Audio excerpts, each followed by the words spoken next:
Tons of Superman news. Lots of things going on with Superman news. And in the comics, white Black Panther, what's going on? And then you have Ryan Gosling, now rumored to play him. No way.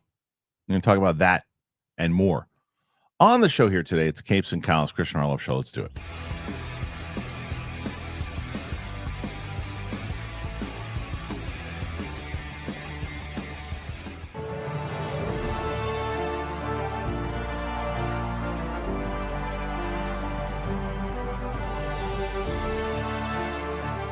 Welcome back, ladies and gentlemen, to the show. It is Capes and Cowls, the Kristian Harloff show. Really should change that big thing logo, but hey, sometime, somewhere, it'll happen. No one. Welcome back to the show, everybody. It is Capes and Cowls here today on this Friday. We're all back together. Winston A. Marshal in the house. Coy Jandreau here as well. Gentlemen, we are back in business. And the other thing, speaking of Capes and Cowls, via the comic, the entire series, the comic book is done, finished, finito. So what we're going to do now is I'm going to have to set times with all you guys so you can knock down your dialogue, and then the editing will begin, and we'll do a full-on 2 to 3 hour full show with everybody's voices, sound effects, all that and more. So it's fantastic. It's going to be fun. Lots of stuff to discuss today, and a lot of Superman stuff. So hence the title. There's just tons of Superman news, whether it's the budget rumor, whether it's the fact that it's finished. We've got the lawsuits, we've got the budget, we got everything. So let's talk about the stories, and we'll start with this one. The Superman TV spot. It features new footage, and inside of that footage, there's some fun things, but James Gunn also announced the movie is 100% done with a new behind-the-scenes photo. Superman director James Gunn has announced that work on the DCU reboot is 100% complete and shared a new behind-the-scenes photo with the Daily Planet cast. Also have some new TV spots. Mark Cassidy reports. Superman takes flight in over a month. James Gunn has announced the movie is finally locked and ready to go. The DC Studios co-CEO shared the news on social media along with a behind-the-scenes shot of some of the Daily Planet cast, including David Cornsweet and Rachel Brosnahan. Our last visual effect shot has been finished and dropped into Superman. We are now 100% done thanks to all my collaborators. It has been a joy, and for the rest of you, I can't wait for you to see the movie on July 11th. A couple of new TV spots that aired last night during the NBA Finals have now been shared online. The second is pretty lousy quality, and the guy that recorded it talks over some of it, but you can still make out quite a bit of the new footage. In addition to more of Lex Luthor expressing his disdain for the most powerful being on the planet Earth, there's an extended look at the Man of Steel versus Ultraman Stadium showdown and Clark Kent and Lois Lane interacting with their Daily Planet colleagues. Check out the spots and photo below, along with pretty cool new popcorn holders, which is only available in the UK at the moment. Okay, that's all this. That's the behind the scenes shot right there, and you get the new post. That's pretty great. That popcorn bucket, that's pretty great. I like that. That's a lot. pretty I love that it's cooking the popcorn so much. That's pretty great. That's hilarious. That's a huge bucket then, though, isn't it? Yeah, it is. I mean, that's kind of like the new thing. I think Dune kind of started it all off. Superman stars David Cornsweet. Yeah. Okay. So we know that it's wrapped. There's also rumors now about the budget, guys, because originally the budget had come out at something like, I don't know, 350 million or whatever it was, and Gunn said no, that's not true. I wish. And then the report on Hollywood Reporter or somebody's reported announced something like 400 million. Is that including marketing, everything else too? I don't know, something along those lines. But I think that the other positive inside all this, Coy, is that the thing's tracking right now. Apparently, remember we talked about this on one of the shows, is that Snyder had heard that it was going to open at like 175 to 200 or whatever it was going to do, and then those claims were backed up recently by other box office trackers who are also saying the same thing. So it's a lot to throw at you on the first one when it comes to box office. If you think those reports are accurate, will it hit within that 175 to 200? But the other things, it's wrapped. And what do you think about budget? Speak.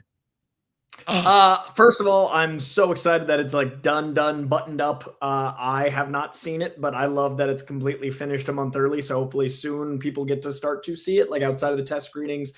it's usually like a very narrow window of movie completely done and seeing it in a real way. So this gives me a lot of hope that it's done a month early. It wrapped like quite a while ago. It gave the visual effects team a long time to work on it. So I'm just happy that people had time to actually do their work.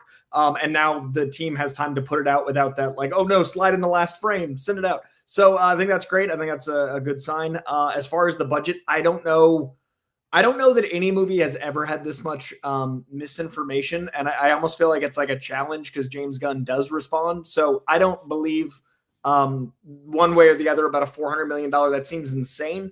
I don't think a studio that is being so aware of their bottom line would spend that. I'm sure they spent a ton of money because it is their big flagship. It's launching a thing, but that much money seems egregious. But I don't know. Like maybe I'm looking forward to seeing it. I just don't know if that number seems like what something could cost, especially if that doesn't include marketing. Like that'd be no, like, I think that it does. I think that's the big report. I think the report is that it's anywhere between 170 to 200, and then the marketing's close to 200, which I never think marketing needs to be that much. But you could see Warner Brothers saying, "Hey, this is do or die for us. This movie, we want to throw everything at it, and we're going to put so much money. We're going to put popcorn buckets out there. We're going to put TV spots. We're going to do bus stuff. We're going to do as much marketing as possible, and we're going to throw in everything we can in marketing."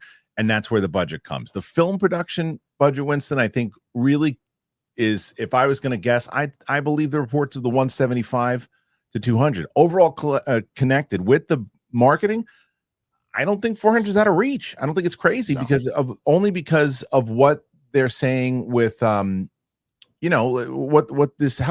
DCU is to the future, not only to DCU but to Warner Brothers. To Warner Brothers. No, yes. I think you go in. This is that moment where you're like, this is do or die right here. I wouldn't call myself any sort of degenerate gambler whatsoever, but I do like to go to Vegas every now and again. And occasionally when you go there, if you're on your last little bit of money, sometimes you got to just kind of up the ante a little bit. Now, you don't want to get crazy in this regard. Doing 400 just on film production would be insane. That'd be crazy. Yeah, that would be absolutely insane. But deciding, hey man, the do or die moment, go ahead and put a little bit of a larger bet out here. And I think that is kind of what would have happened. And again, 175, 200 is incredibly reasonable. Like if you think about the insanity that we were dealing with stuff at 300, 350, that made no sense and then would bomb. This is a reasonable amount of money to spend on a major summer blockbuster of one of the biggest IPs in the world that is meant to also revitalize your studio and keep you from having to sell or whatever may come out of all of that. So no, I think that's a very reasonable amount of money to spend. And I hope that's ultimately what the number is. I think that would be really responsible. Yeah, I misheard. Now that you've said with marketing for, I was hearing the right. halfway. No, I think your points were more than fair. but if it's including that, I think this is a really good double down, as you guys are both saying. But also, if this movie clears $1 billion, what a profit to kick off a studio. Right. So if it's 400 million, like 180 to 200 in production cost, and then like you both said, they need to get the word out there. This needs to be in every home. If you can come back with that strong, then we can talk about the things like, Kristian and I always do with smaller budget films to kind of fill in the studio gaps. If Swamp Thing's like 40 to 60 million, then they put 50 million behind that. It clears 100 million. It makes 250. That's another 150 profit. Like you start to kind of lift the ship back up. You've got this huge rise up if it clears $1 billion, and then you kind of sprinkle in the universe. That's a great system. Well, that's the whole point, right? And that also adds in that if it's with the market, look, the other thing is to go on what Coy did say. If it turns out that this movie was $400 million without marketing, and then they have $150 million with marketing, and you're looking at almost $600 million in general, that's a problem. I don't think that's what. I don't think that's. Yeah, I don't think that at all. I think it's it's definitely the former, and I think that within that. Then going back to the previous question about the 175 that's being rumored here, that they're doing all the tracking, that this thing starts at 175. You've got to feel confident if you're Warner Brothers right now, because you just had a look at Minecraft. Minecraft opened at less than 175, and it's poised to make close to $1 billion, if not $1 billion. You got Lilo and Stitch, which is again had a big opening, didn't do 175. So 175 to 200, you've got to be in good shape. Now you got to have a good week 2, and you've got to be able to sustain week 2 because you got Fantastic Four, which is going to take some of your budget away, your profit Box away. office, Yeah, your box office. So, yeah, Winston. So you hear this potential number. Do you think 175, 200? We all said, I believe all three of us said we didn't think it was going to hit $1 billion. But if you hit 175 to 200, does your opinion change of that? Not necessarily.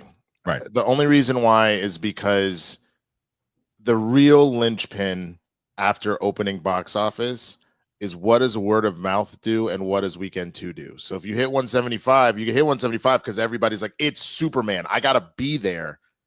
If the movie then ends up being bad, which I don't think it will be, but let's say that it does, you can see a massive drop off from that point forward. And then that would be a problem. Like you know what I mean? Like you hit 175, you need to be in that range of like what, only a 40 or 35% drop off or something like week that. 2? Nah, you can survive with the 45 to 50 on week 2.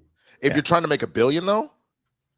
Yeah, it just depends. Well, it depends also. I guess the other question is internationally, right? That's it is getting a China release. Like, I don't know if you right. guys saw, but it's getting a China release, and I mean, it only needs to make, if we're talking 400 with the marketing, then if theaters keep a third to half, depending on the theater chain, then we're talking it needs to make 600 million in order to profit. That is not a lot of money for what we think this will do. I personally think now with these numbers, it'll hit $1 billion. So if it needs to make 600 million and it makes $1 billion, that's 400 million in profit, which is incredible. So I think it can make 175 to 2 and then only drop like, 40% and then hit that $1 billion personally.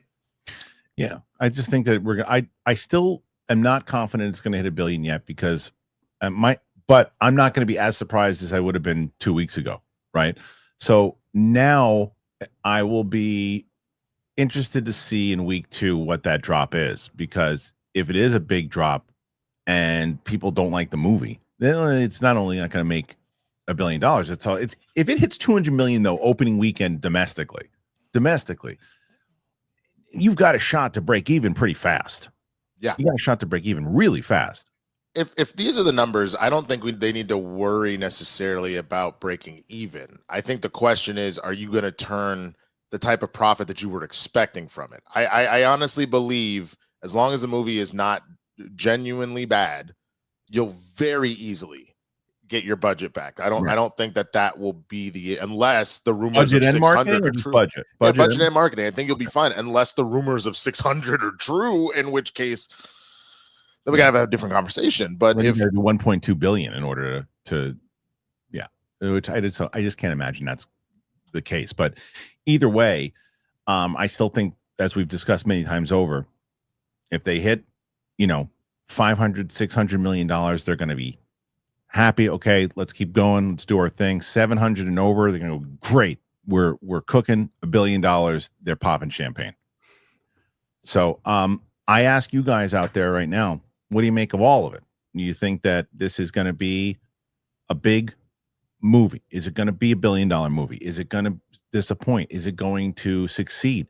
Put your thoughts in there. Let us know. What do you think about the fact that it's done shooting, nothing else going on, no more reshoots, nada, Dunsky? Put your thoughts in there. Let me know. You can do it in the live stream. You can do it on the replay, or you can do it on the Clips channel. Right, 10,000 subscribers now on that channel because you guys keep checking it out because you want to see those clips, and that's how you do it. We are not getting away from Superman news. Superman, as we said in the title, it's everywhere. And James Gunn responded to this. There was a rumor that Warner Brothers demanded cuts. Superman's runtime officially revealed. Director James Gunn has responded to a question about Warner Brothers supposedly demanding at least 20 minutes worth of cuts. Mark Cassidy. Yesterday, an AMC theater listing revealed that Superman will have a runtime of 2 hours and 9 minutes. Director James Gunn would later confirm, while clarifying that this would be inclusive of credits/post credits. A recent rumor claimed the movie would actually clock in around 2 hours, 20 minutes, which seems to have led to speculation that Warner Brothers asked for the runtime to be trimmed down. As far as we can tell, this stems from a recent report that the studio demanded cuts after negative test screen reactions. Last-minute changes for any major studio tentpole are normal, but we had heard that some pretty major alterations were made up to 20 minutes trimmed from an earlier version of the movie that was said to lean heavier on humor. There was also reports of editor and composer shuffles and a significant restructure of the plot. Wherever the runtime sprang from, it has now been put to bed. Zero truth to that, Gunn said in response to a fan on Threads, and they couldn't even if that's something that they wanted to do. It's a DC Studios film. In related news, Smallville star Michael Rosenbaum had revealed that he will have a minor voice role on the movie.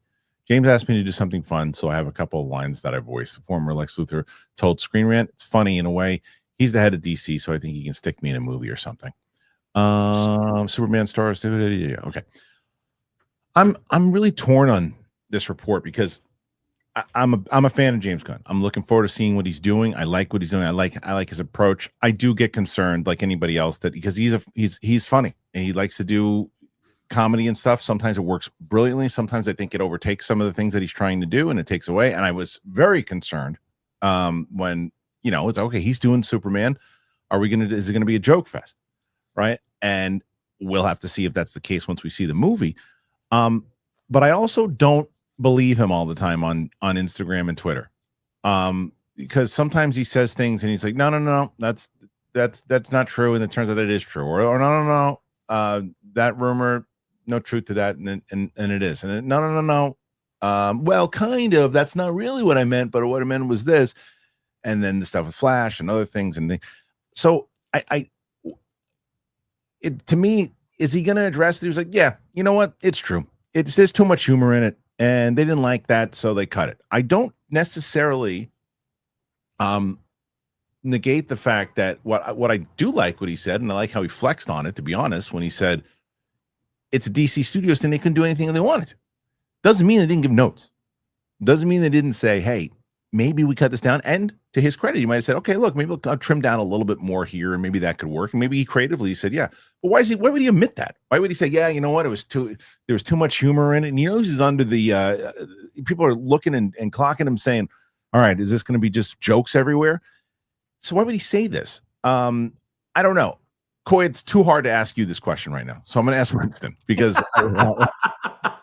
Winston, do you understand what I'm saying with this? The idea kind of just the Gunn flip-flopping on stuff and your concerns about the jokes. I mean, I think you have been personally burned by a lot of both how you felt about Guardians 2 initially. I know you've said you've come around on it. Yeah. But between that and then just what the MCU was doing, so the fear. But I guess my follow-up question is, like, how did you feel about like the Suicide Squad? Loved the Suicide Squad. I have a feeling I think honestly, the more he gets into serious content, he pulls back. So like Guardians 3 was way more serious in the first two movies. Definitely. And he found the tone very quickly. Yeah. So I think it's the same Guardians thing. 3 is my favorite out of the three, by the way. Absolutely. So I think when you're talking about the Suicide Squad and you're talking about Guardians 3, both those are his latest installments. In as far as movies he's put out, but also B, you're talking about, again, more serious, more grounded content. The Suicide Squad was goofy as hell. It was, but it wasn't so ham-fisted over the top. Like the humor all fit. It wasn't like I'm just throwing stuff in to throw stuff in. Those are two different things. I think the tone itself, I think, was goofy, but I think that I think you're right. I think it did call for it. The way that they played, the way that tone, those characters, everything, his tone worked for that. In the same way Peacemaker does. It works brilliantly. Those characters worked brilliantly. I don't think Superman calls for it in general, but then I saw the scene with Guy Gardner and Lois, which I thought was finally someone calls this guy out about his haircut. It's the worst. It's the worst. And Lois, comic accurate. It's supposed to be. And thank God she called him out on it. So that's. I get what you're saying, and I the only thing that I could see potentially, like, I was already expecting anything with Guy Gardner and Nathan Fillion in general was gonna be a little bit more with the humor side of things. I also got that vibe from by putting Skylar in as Jimmy Olsen. He just the part of it is his face. He just has that whole thing where, like, that kind of super innocent look, whatever, that always feels like there's some sort of humor to it. But as far as the other people that they've cast in it and whatnot, it doesn't read like that's the way it's gonna go. Personally, I know we were all a little worried about the robots in the like extended scene that came out like a month or two ago. So I got you that. But overall, I just I don't even know how you would make a lot of these characters fall into that I'm not worried about it. You know what I'm saying? You know what I was more worried about is less about the robots for me. I mean, there was a couple things that you and I were on the same page with the robots, but like for me, what it was he's laying there really hurt. He's wheezing, which I thought was such a powerful moment. And here comes Crypto jumping on his head and doing all this stuff. And I'm like, I know that we're setting that up, and somehow we haven't seen the context of the movie. That was the part to me. I'm like, we're just going to play the dog stuff right now. I mean, come on. The only reason why that doesn't bother me is like, we've all had dogs. You've got the little fat bastard. That's exactly how dogs are until they go, oh, you're serious. So like I get it, but I just it took the tone. That's what I'm saying. I'm just and as I said many times over when I was watching it, I don't know the context of how they set Crypto up yet, so I can't judge it. I just saw that scene, and at a context, I'm going, I don't know if I like that yet, but I might very well like it. Coy, you've had your time to think. I have my approach. Okay, so the three things I get out of this series of statements is one, a claim that it was 2 hours and 20 minutes, that it's now 2 hours and 7 or 2 hours and 9. 2 hours and 2. 202 was what we thought it was last week. I thought he confirmed 207 or 209. Oh, okay. But that's kind of my point, is there were rumors of other times. So I think the 220 rumor is just as fickle as the 202. Like it is up to the final cut of the film, and the final visual effects shot was just delivered. The film has been cut for some time, but it's now buttoned up. And so now would be when the runtime would go out. So I do think this movie has had a ton of press that wasn't true, that was just put out there. And then it's not by having a number change proof that it got cuts. It's just that could have been a lie from the beginning. I don't know if it was ever 220, but I do know that people have said other times that were disproven. So I do think DC Studios in its position is going to be like, we want this movie to be this way. I don't think James and Peter would have signed whatever deal if they were going to have crazy oversight in the films.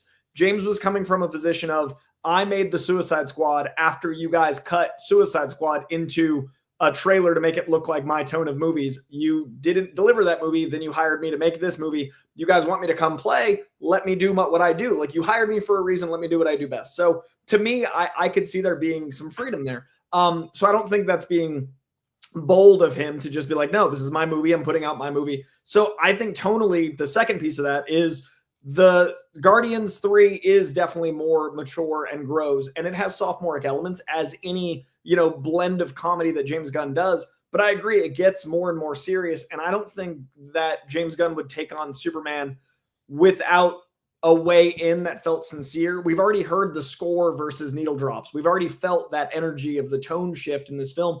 I don't think he's trying to make a Guardians or even the Suicide Squad out of Superman. So I think the problem is those are easy things to take jabs at. So people that are going to have a problem are going to be like, oh, the humor's too much. That's an easy thing for someone to assume is the problem. Right. So I just think all of these are low flying, it's all low hanging fruit that people can be like, it was longer because someone said so. It's got too much humor because it's James Gunn.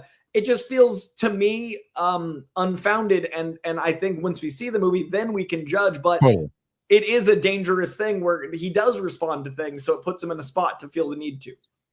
Yeah, we should be clear that I think it's because someone said, I want some humor in a superhero movie. I do too. I think that we should have some comedy in it. It's just the question is, too much. Yeah, just like we like, it's one of those things that when there is a lot of humor, it's like, I get it, James. You like comedy. I get it, but it does, like, that's what I have felt with Guardians 2, and I still feel that sometimes. I like it better than I used to, Guardians 2, because when the emotional moments, as you were saying, Winston, when the emotional moments hit, they hit. The stuff with Yondu and everything too, the stuff with going on with Rocket and Yondu at that point, it's fantastic. But it is, when you watch that movie, everybody has a joke. Everybody. It's like, hey, you're not even in the movie for more than 5 seconds. Camera's gonna turn to you, tell a joke. Joke. It's like, we get it, dude. You're funny. Like because Drax is just a joke machine in that thing. That's all he is. He has no purpose other to tell jokes and I guess, down the line he comes around on what's her face, Mantis. But it's the Guardians special, which he's also funny, but he's got more to do in that Christmas special. And then the third one where they get Drax back on track. And I just hope that that's not the case with Superman. Some people, Jimmy Olsen, can tell some jokes in a different way, and so it doesn't all have to be the sarcastic James Gunn type of way. It could be a different way. because everybody's always like sarcastic, kind of quippy, look how clever I am type jokes. And you got to be careful with that sometimes, because that's the stuff that can, even if it's funny, can whip you right out of the movie. So But then, that's what's great. Oh, sorry, Winston. no, go ahead, Coy. I was going to say that's what's great about this cast of both actors and cast of characters is you've got characters like Lombard, and he's played by Beck Bennett. That's going to be humorous in a very different way. He's not smart enough to be witty, but Beck is smart enough to play him in a way that's going to balance that. You've got the incredible Cat Grant, who's going to be like a sassy gossip columnist that kind of plays off Lombard and that whole Daily Planet dynamic, not even to mention Jimmy Olsen, all those things. So I do think there's going to be places for levity as well as joy separately. I think this movie needs to be joy because it's about hope, but I also think the levity is not just going to come from a place of like, oh, what happened? No, they saw a comic. It said comic book guys. What do you think comic means? Funny. Yeah. Dark Knight was hilarious.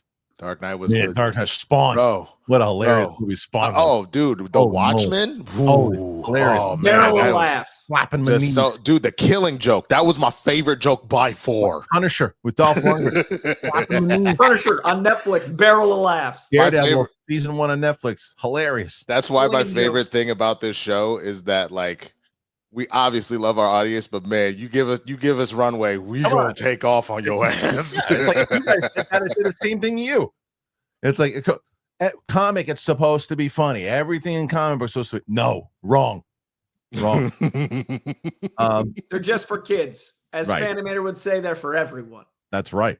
Hell yeah, they are. Don't start. Anyway, what do you make of all of this?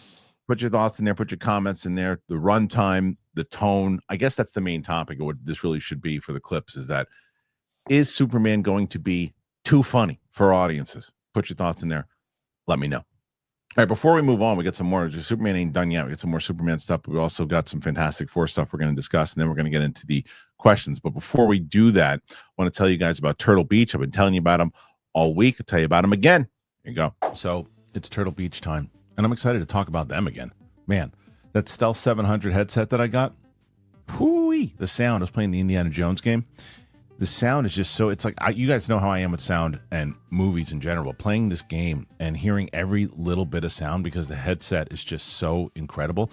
It just does, it leaps and bounds better than previous ones that I've used. But you know, it's funny when you're playing the game and you're so just taken in by all the sounds because the headset is so incredible. I was like, oh, wait, I got to pay attention to what's going on. I'm going to get popped by one of these bad guys. And the other great thing about it, it's got an 80-hour battery life. I was like, oh, I got to charge this thing. It's like, no, not yet. You got time. I mean, you could. You don't have to. And that's the worst when you're playing a game, you're doing something with the headset, and then just craps out, and you're like, oh, I got to wait forever. It's great. The Stealth 700 has the industry's first ever cross-play dual wireless transmitter system.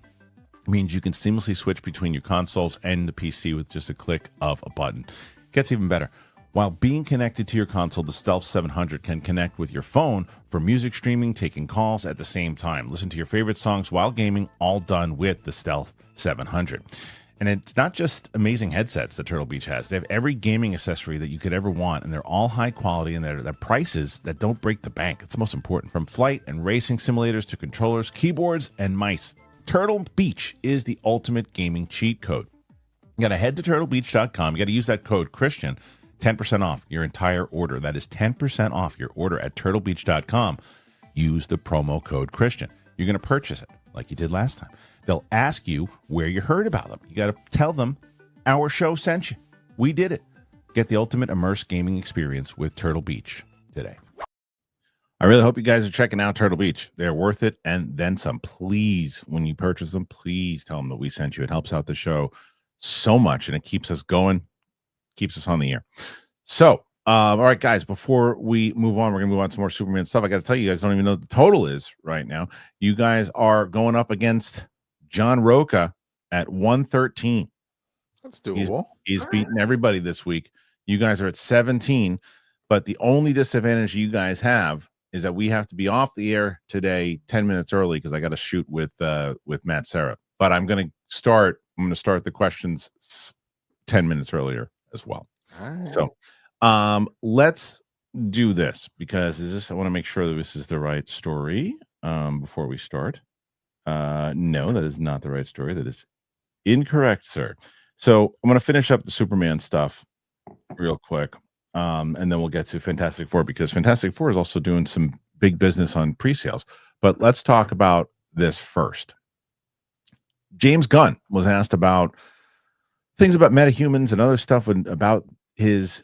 You can see the press starting to ramp up for this, and he's starting to give more details on story and other things. But here's his explanation on what makes someone a metahuman in the new DCU. James Gunn's Superman is set in a world that's already populated by superpowered individuals. Gunn has provided an intriguing explanation for what makes a character a metahuman in the world of DC. One aspect that, this is from Daniel Klissman.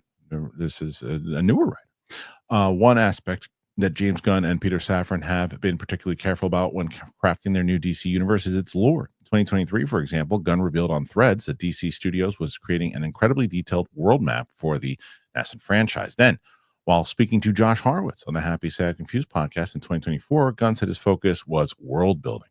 Now we've got another bit of lore information from the DCU. This one, however, is much more interesting, seeing as it provides more context regarding the classification of superpowered characters in the franchise. DC Studios recently released a series of character posters for Superman, and Gunn posted the images on Threads and captioned the post, "Our metahumans arrived this summer." A user responded to the post, suggesting that only character in the posters who was an actual metahuman was Hawkgirl, played by Isabella Merced. Gunn then provided this interesting reply. In DC Comics, a metahuman is a human-like being with extraordinary, often paranormal abilities. These powers can arise from a variety of sources, including science, magic, alien origins, mutation, divinity, proficiency, and technology. The director also clarified in the same post who in the Superman cast is a metahuman. Therefore, the character for is probably not a metahuman, but Terrific arguably is. Crypto is meta, but I won't say he's not human because he might read this. All right, let me tell you something. First of all, now Gunn quote mentioned DC Comics specifically. The fact that he used it as an explanation for the designation of his DCU characters likely means the description also applies to the live-action franchise. His description makes a lot of sense for characters equipped with advanced tech. Mr. Terrific, for example, may be a regular human, but his inventions give him a considerable edge over regular civilians.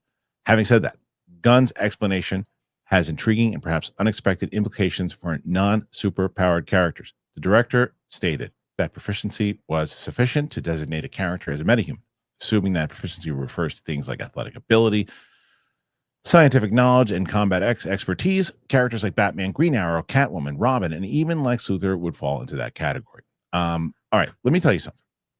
And I'm going to make sure that Coy is not on screen for this because I want to say this. James Gunn, as I said to you already, I'm a fan. I like what you're doing. Stop giving this information out on Threads. You have a really good show in DC. Sit down with Coy. Sit down with anybody on that show and get some clips on that channel about this stuff. You use this. Put it towards that marketing money. You get it back from YouTube, whatever it is. Clip it out. Sit down with Coy. Stop answering Joey Boots 75 on Threads. Talk to Coy Jandreau. He's a phone call away. That's all I'm saying. This is why Kristian and I work together and are friends. Yes. That being said, Coy, furthering my point, explain what all of that German meant.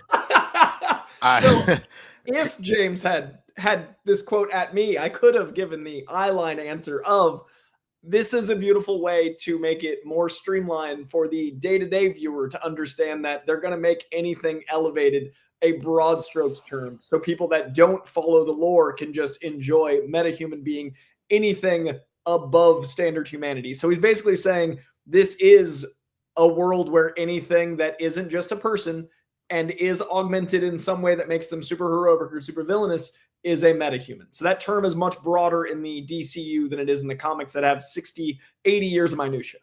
Yeah. Winston, you were going to say?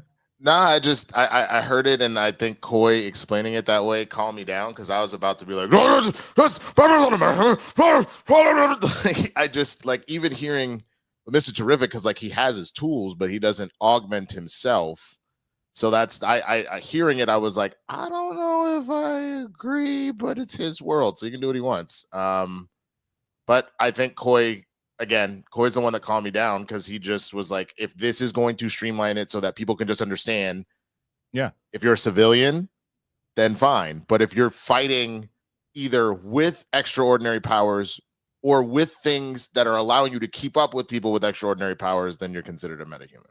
What are the three biggest problems I think in the MCU right now are it feeling like homework, it contradicting itself, and it basically becoming a thing where you've got too much lore in order to even be contradicted or do the homework, like the volume of it, right? So I think James Gunn is wisely narrowing down to just like metahuman or not. So that cleans that up. It's launching a universe already in process. So that cleans up the homework aspect. So you can theoretically just jump in anywhere. And then the overabundance of lore, he's smartly building out like a physical map, a world map. So you're going to have the answers to all this lore from the jump. So you don't feel like you're playing catch up or needing to know too much. So things like this are like, how do you solve the MCU problems? And I think that's the benefit of, I think the 2000s comic movies crawled so the MCU could speed walk.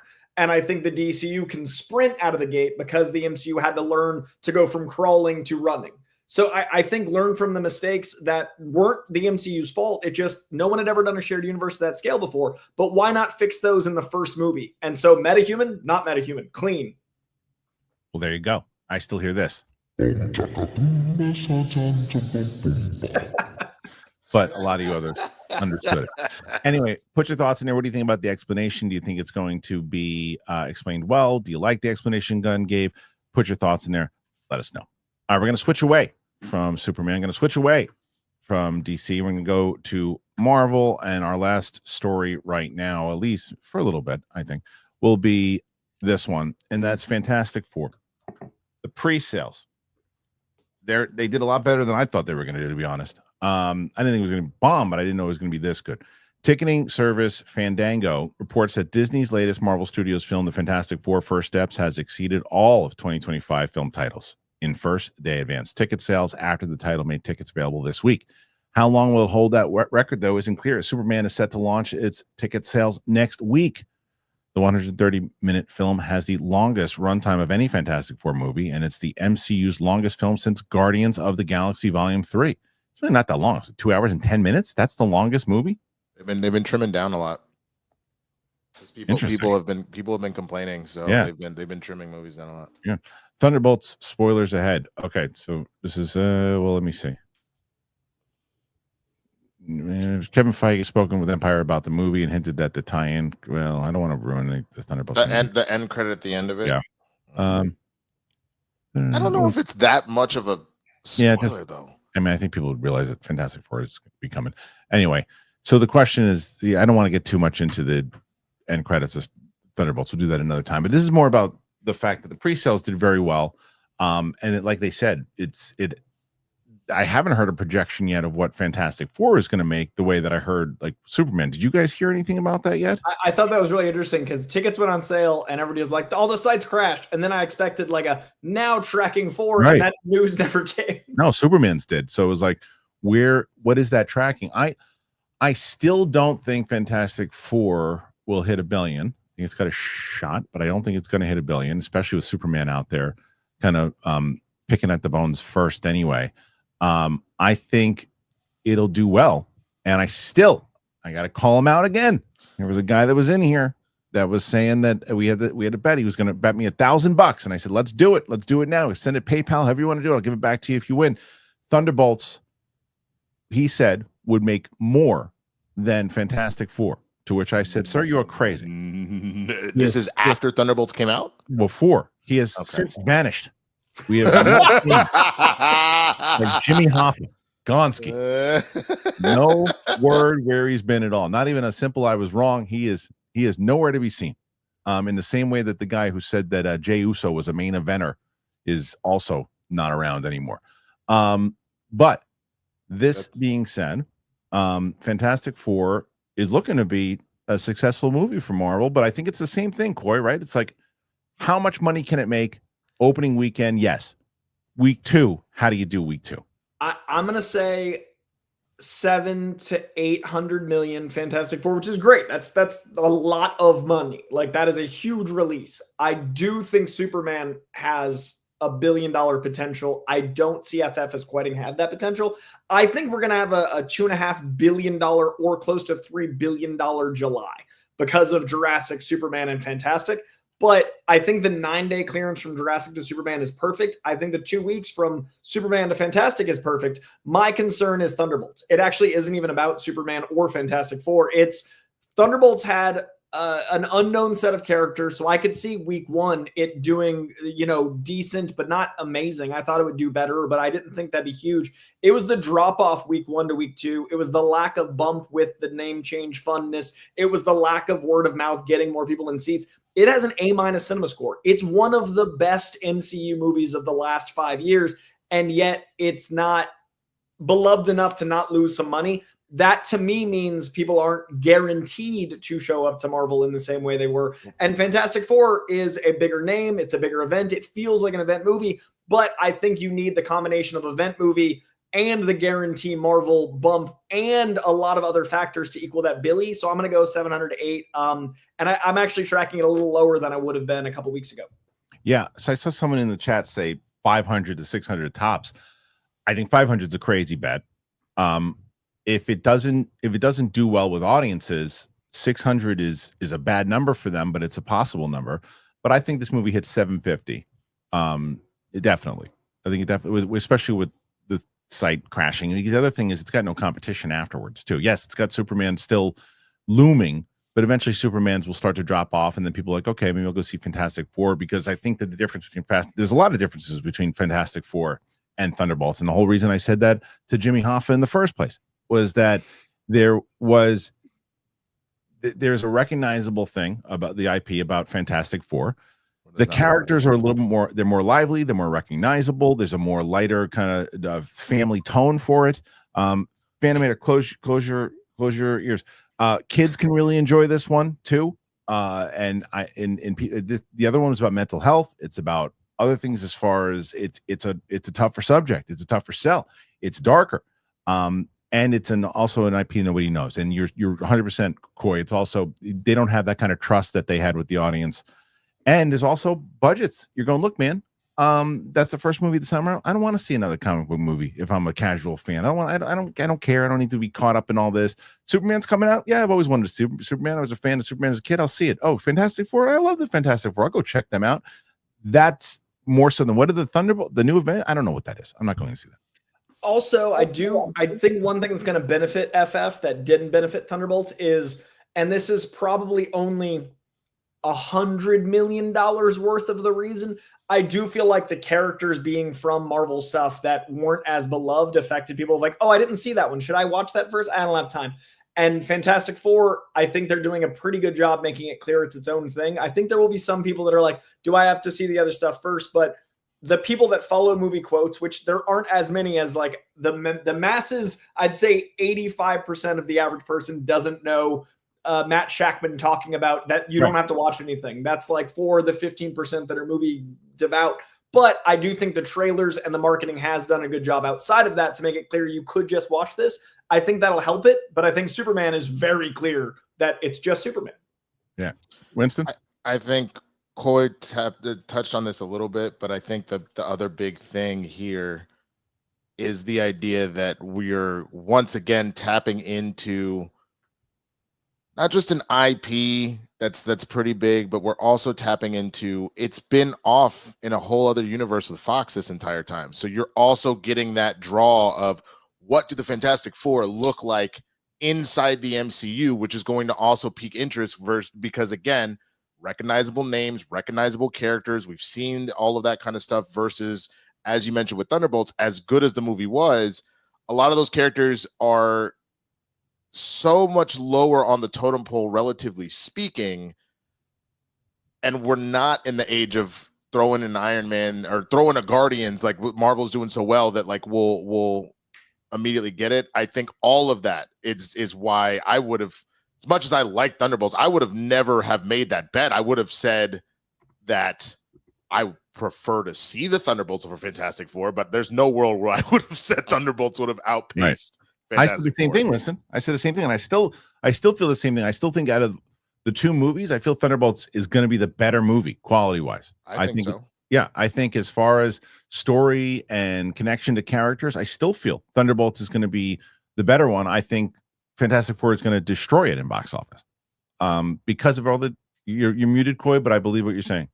I think the quality is going to be as disparate as the box office. I think Thunderbolts is going to be like an A minus. I think this is going to be like a B plus. They're both going to do well, but like Thunderbolts lost money. I don't think Fantastic Four will. Well, I have to ask everybody here. Fantastic Four, what does it do? Does it do very well? Does it do mid, as the kids say? What say you? Put your thoughts in there. Let us know how you feel it's going to do. We're going to stay with Marvel before we move to the questions. And this is a big controversial one that's going out right now. In the comic books, Marvel unveiled a new white Black Panther. It's a bold twist in Wakandan legacy. And strangely enough, that's actually not Winston. That's Coy doing an impression of Winston laughing.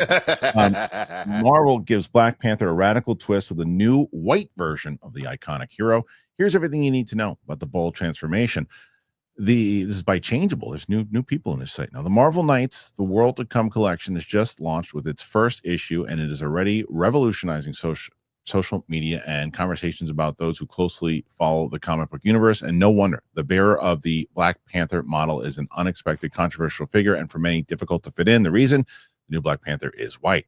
So the story, written by Christopher Priest and drawn by Joe Quesada, gets off to a strong start. T'Challa, the King of Wakanda, dies an old man, but far from being a finale, his death is the starting point of inherited personal and deeply political conflict. For his death, T'Challa leaves behind a complicated legacy, and after Storm died in an event called the Race War, the former King of Wakanda made a drastic decision to have a child with Monica Lynn, one of his former partners in the comic. The goal: to ensure the continuity of his lineage, but as is often the case in the MCU, nothing is as simple as it seems.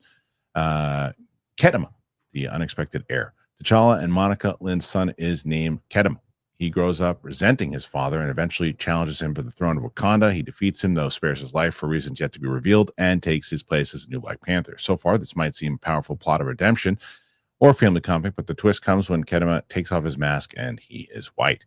Yes, you're reading that right. The heir to Wakanda and the new wearer of the vibranium protector suit is not of African descent, a twist that has undoubtedly raised many questions and more than a few eyebrows. How is it possible that T'Challa and Monica Lynn's son is white?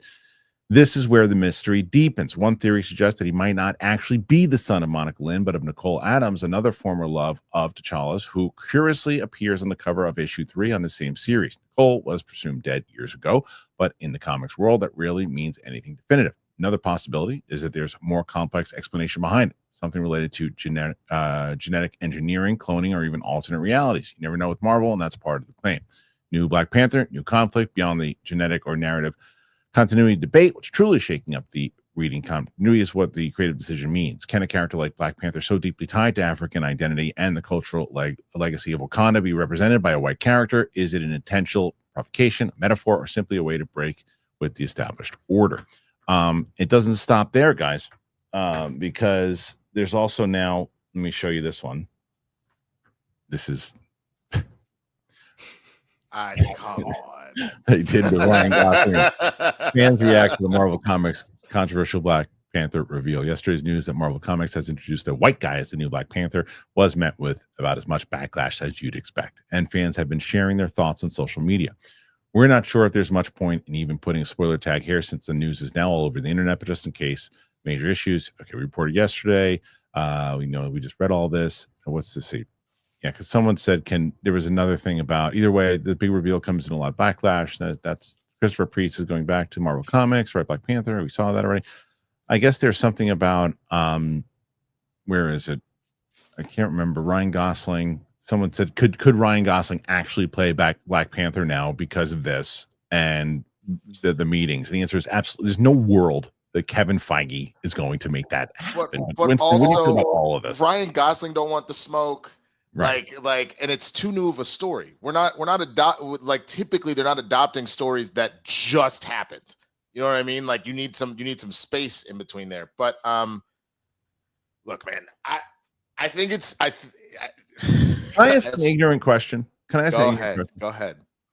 So if he is T'Challa's son, he'd be mixed, but he would still be black. So, because there's tons of, like, you look. I mean, Zoe Kravitz, right? Not Zoe Kravitz.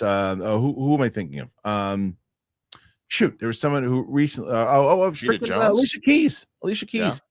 who most times you talk with Alicia Keys, she talks to herself as a black woman, right? Yeah. So if this character said, my father's T'Challa, is he not also black? Yes, he would be. Right. That's Right. I mean, and the funny thing is we don't need to get into like a whole history lesson here, but it's a lot of it has to do with the one drop rule and all of that kind of stuff. Like the idea is that it really is a split between the two. You know what I'm saying? It's you are black and you are white. The reason why people will typically just say, well, they're black is because of history of, well, you look black, so you're black. That whole scenario. Right.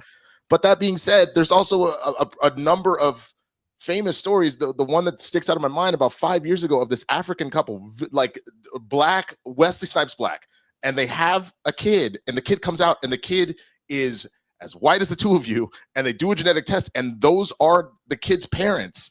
It's just genetics happen sometimes. So my guess is this feels very Hydra Cap. I think it's meant to kind of stir the pot a little bit. There's something deeper at play here. I don't have a problem with it if we have a point. If there's no point other than the troll, then I'm like, why would you do that? But if we're getting to some deeper meaning, if we're getting to some secret agenda, something like that, then I actually think that would be interesting to explore, because the whole point of comics anyway is to try and explore stuff like that. But you better have a point. That is ultimately where I'm getting at with the story. Someone just brought it up, and I was going to say too, is that like Haley Steinfeld in Sinners, right? One drop rule, exactly. Right. She's an eighth, but she presents as white, right? And so, speaking of that movie, people keep asking because Kate was supposed to be on this week. Kate and I shot that 3 days ago. The reaction was done yesterday. I have been dealing with so many copyrights on that reaction, and I'm sure you guys were too. It's music, like it's a music-based movie. Well, I didn't get hit with that. I got hit more so with just clips and stuff too, and so it probably won't come out until tomorrow. But it's a really funny reaction. Kate is not funny throughout the whole thing, but in the beginning of it, like us talking, because Kate's husband hated the movie, right? And I said, he hated Sinners, yeah, and we couldn't. And so Kate went into it going, "Oh, all I know is that my husband hates it." And I said, he might be the only person I know. But what do you feel? And at the end, I go, at the end, I go, Kate, so is your husband a crazy person? She goes, a crazy person. Well, okay. I take it. I know another person that doesn't make any sense that they don't like it, but kind of hated the movie. Who? My mom. Really? I don't know what she was just like, there was a lot going on. Why there had to be so much blood? I have the time people to talk about stuff. There was a lot, I don't know. It just and I was like, but I got us off course. I apologize, Winston. I got us off course. Coy, your thoughts on all of this? Do you anything about as far as the comic? Because I agree with Winston. I think if there's a point to it, it's definitely was meant for conversation, which it's doing. If there's a point to it overall, it could work. But the bigger question is, does Marvel ever do this in live action? No way. The MCU is not casting logic. It's not happening. I think it just took a second to click. I was like, logic? I mean, I hope they would logically. Oh, yeah, I see what you did. But I do think it is an opportunity for exactly what Winston said, to have a kind of swoop in, start with controversy, have something to say. I don't think you outline this by doing the first 3 of a 6-issue arc. I think you go, hey, this is how it ends. This is why it's worth whatever it's going to be. Hydra Cap isn't a story I loved, but it is a story that got people reading comics. I think it's a very tricky thing, because when you have something like Hydra Cap, it kind of just becomes a meme. Like, people don't know the actual arc. They know the buttons. They know, in Ultimates, this A doesn't stand for France. They know the big iconic moments. So I worry that the juice has to be worth the squeeze for all the people that are never going to read it, that are now just going to go, well, we've had so much race swapping, it's about time it goes the other way. My only concern is the bad faith takes that are going to come from it. Yes. That needs to be such a good ending that it's worth all the actual racists having something to talk about, because actual racists are going to use it in malevolent ways. So it needs to have a very benevolent ending to warrant this story. Fully agree with that. That was, and I guess you did it. See, normally whenever I repeat the stuff that y'all say, I don't add anything to it. You've expanded, you expanded a decent amount there, and that's kind of what I was getting at, is exactly that. There needs, that point better be very clear, because you are intentionally wading into some muddy water to do this. So like it better be on point. That's all I'm saying. It better be a transcendent story. It is so literally the Kirk Lazarus decision, and that had a reason. And I think that's one of the funniest movies of all time. Yeah. I think that movie had a lot to say about the very delicate thing it was saying, but in a very, funny and action-packed way. But it had something to say. This needs to have something to say, but think about how many people use Kirk Lazarus, Tropic Thunder as the surface, and so that's what this is going to deal with, but on a much bigger scale. Well, there you go. Now, thoughts. A, what are your thoughts about the fact that Marvel did this in the comic book? B, is there any world where they do this in live action? I'm pretty sure I know most of the answers. All right. So now it is time for us to get into the questions. And before we do, gentlemen, let us know real quick where they can find you. Start with you, Winston. What's going on in the channel? Yeah, you can find me at the Swaggy Blurred on all platforms, man. I've got some fun reaction stuff dropping later this afternoon. And then I will be streaming a little bit this weekend as well. I apologize to the folks that missed me on Wednesday. I got food poisoning. That was fun. So come check all that out. And then as well, we will have a bonus Spill the Tequila tomorrow dropping. We're going to be it's going to be pre-taped. But that will drop tomorrow over on Rocha's channel, so you can check that out as well. You can find me at Coy Jandreau, past 47K, rapidly getting to 50. I cover comics, movies, and TV. I just put up my Phoenician scheme and my ballerina reviews like the last couple days. I'm watching How to Train Your Dragon again tonight. Hopefully that embargo's up soon. Going to be reviewing that, as well as my weekly live stream about comic books. So lots of stuff over on my page. And today, a new DC Studios showcase drop with my buddy Eddie Gathegi, as well as our new Tessmacher. And we've got another big episode in 2 weeks, and our biggest perhaps in 2 more weeks. So check out DC Studios Showcase on Max's YouTube, as well as on HBO Max. Also dropped a brand new Real Rejects pod. Greg wasn't there, so I took over that this morning. And then, find me on the internet. I love you. Well, there you go. All right. So now, guys, good start so far, because you guys got to beat 113 to beat Rocha. You're at 62 before we even start. Right. But remember, but you only got right now about 47 minutes to do it. So let's see if we can do it. Connor Moles, Corky and Wilson support against Rocha. There you go. Thank you. Connor says, I think Superman pre-sale will beat Fantastic Four. The trailers have been way more popular, and I hear more buzz for it. James Gunn is saying, hold my beer. I don't disagree with this. I feel like the hype is way stronger for Superman right now than it is Fantastic Four. Do either one of you guys disagree? No, I think the easiest way to tell, with me having the smallest of the 3 channels, the Superman stuff always does gangbusters. The Fantastic Four stuff does well. Yeah. Mark Long, and to no one's surprise, has a porn thing to say with the name Mark Long. Breaking, Lisa Ann is Gwen in the new Spider-Man. Wow.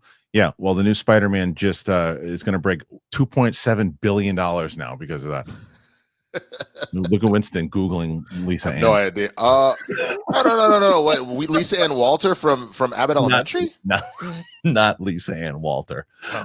Definitely not Lisa Ann Walter. I don't know who Lisa Ann is, bro, so I don't know. You'll find out soon. Mormouth Hunts. Which DC heroine do you think Matt Daredevil will get with in the DC Marvel crossover? Is there actually a DC Marvel crossover?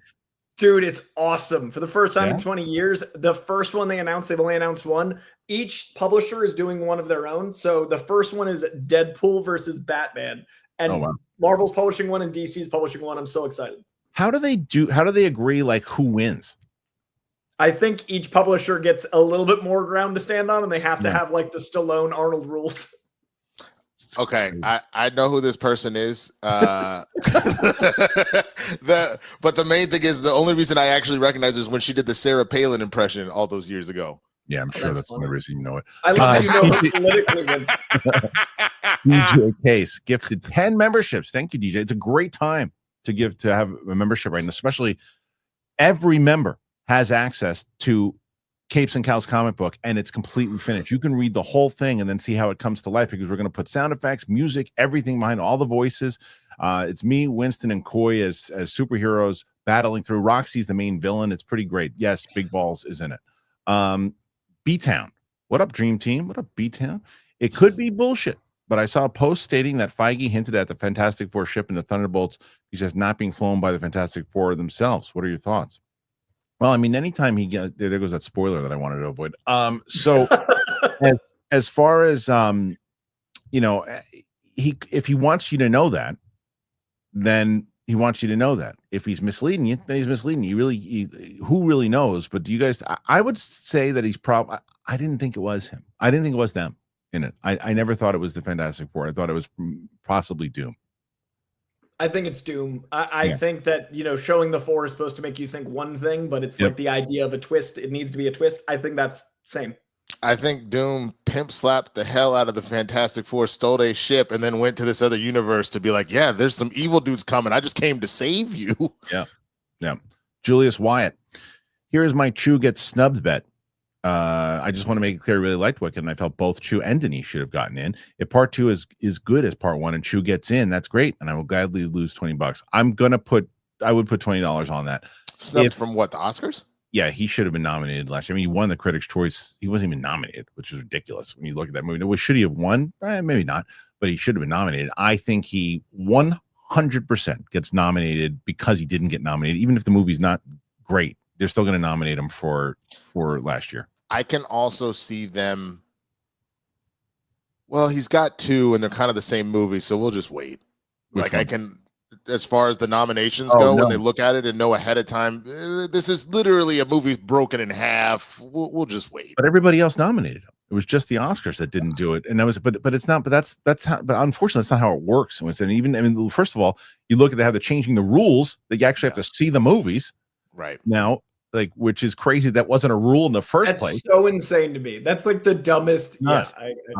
Buster Barnes. The report was production and marketing is $400 million. The funny side is haters multiplying that number by 2 feet rather than just the production budget. Right. So that's kind of what we were talking about. The $400 million overall, ambitious, but for what this movie needs to accomplish, I get it. I do. Zeke. Numa Naglu. Close. In preparation for Fantastic Four, I'm reading the 60s Stan Lee run. That's fun, man. That's some weird stuff. It's a hell of a run.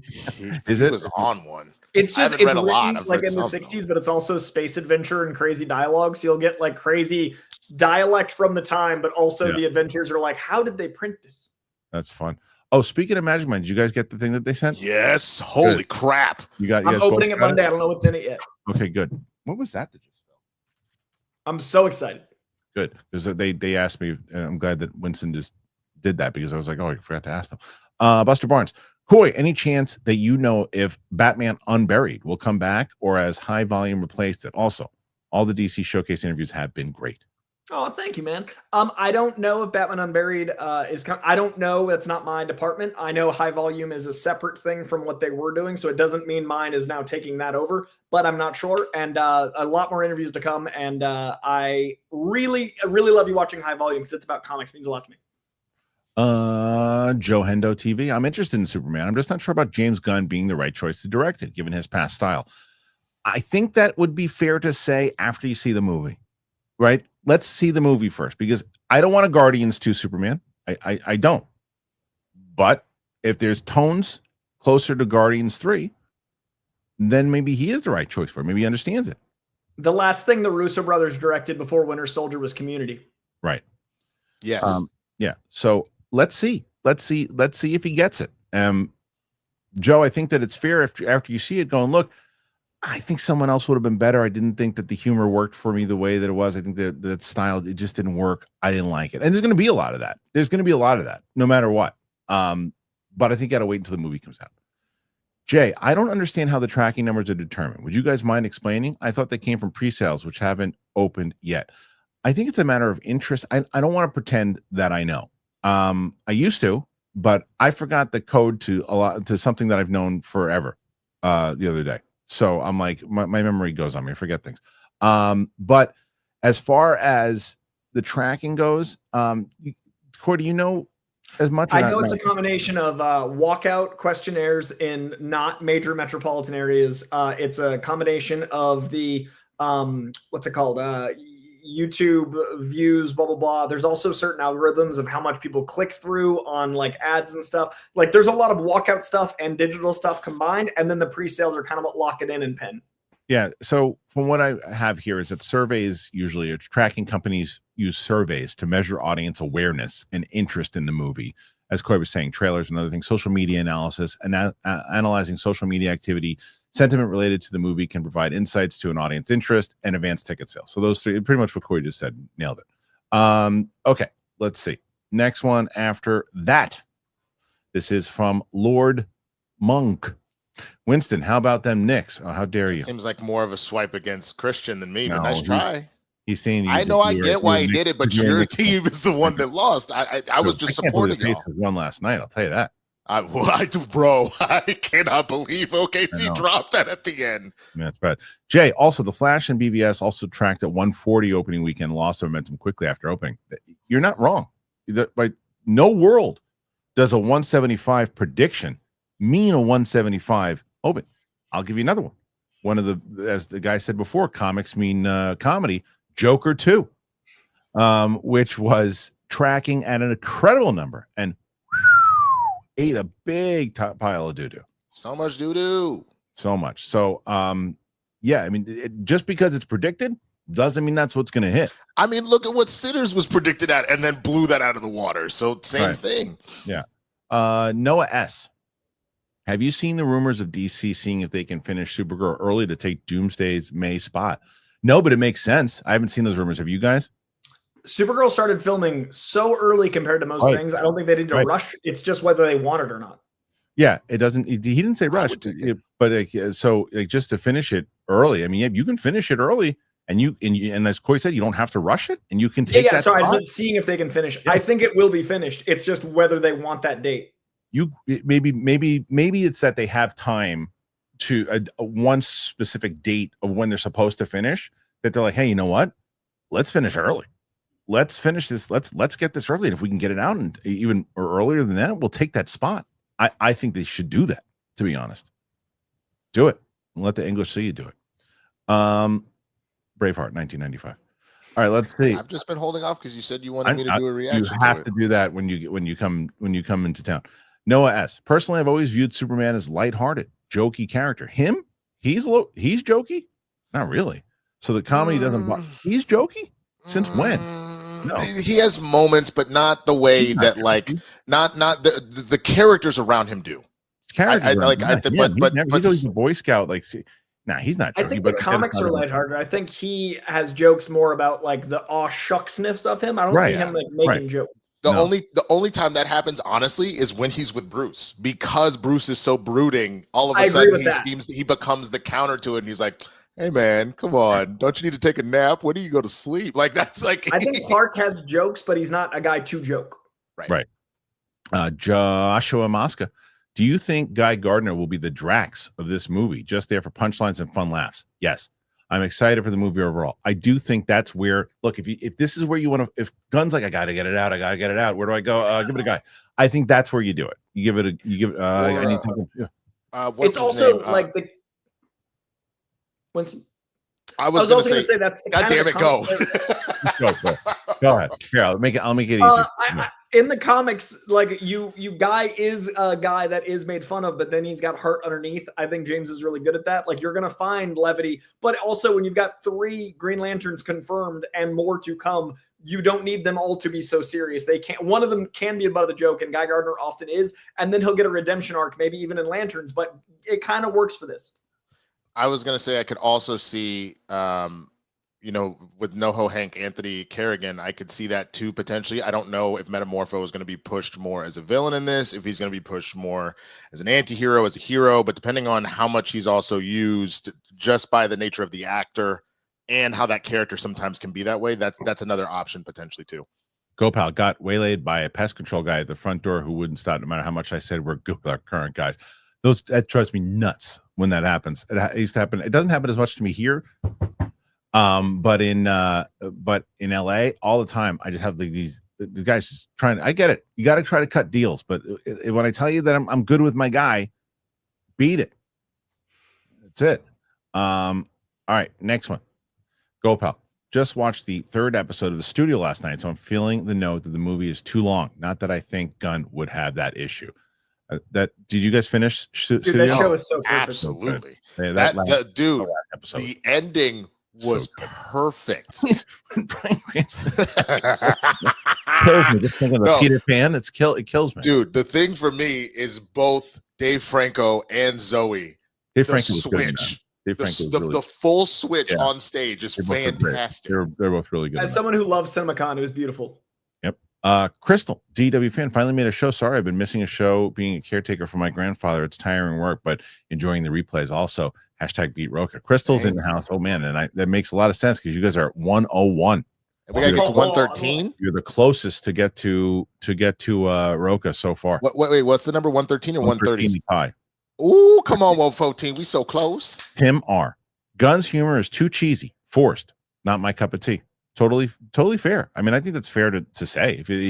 Not everybody's humor. Look, I can't even tell you how many times I'll be on a reaction when I'm cracking jokes. Not everybody likes my humor. There's a lot of people that do. A lot of people that don't. You're not gonna find everybody's jokes for you, and that's totally fair. I don't get South Park, right? And well, yeah, you can't.